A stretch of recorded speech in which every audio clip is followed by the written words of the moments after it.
Siz baxın görün bu adamlar nə qədər başı boşdular ki, Azərbaycan dövlətinə gəlib Kərimə dövləti yaratmaq istəyirlər. Siz Kəriməsiz qalasınız. Elə dövlət qurmaq istəyirsiniz. İran İslam Respublikası dövlət qurmaq üçün çox ürəkaçıq respublikadır. İranın dediklərinə oturdurursa bir məsləhət görün, ağayım mollalar. Bəlkə biz bu Kərimə dövlətini elə İranın içərisində quraq. Ərazisi Azərbaycanın ərazisindən neçə dəfələrlə çoxdur? Qurun da orada. Nə dövləti istəyirsiniz qurun. Kərimə dövləti qurun, Kərim dövləti qurun, Zəhrayı dövləti qurun, nə bilim Ağayı dövləti qurun, Mollayı dövləti qurun, Hicabi dövləti qurun. Nə dövləti ürəyiniz istəyir qurun da. Öncə danışığına fikir ver. Heç kimə başıboş deməyə haqqın yoxdur.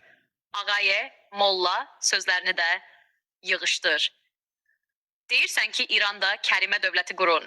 İran şəriətlə idarə olunur və çox uğurlu idarə olunur. Sən narahat olma. Sən Zəhra adını ağzına alma, o adı çəkmək sənin başın üçün deyil. Özünü yığışdır. Bir də onu deyim, üzünə az kosmetika vur, biraz təbii ol. Keçən dəfə hicabdan danışanda üzündə əsəb hiss elədim. Ona görə deyirəm, kosmetika vurma ki, üzündəki qəzəb hissi tam bilinsin.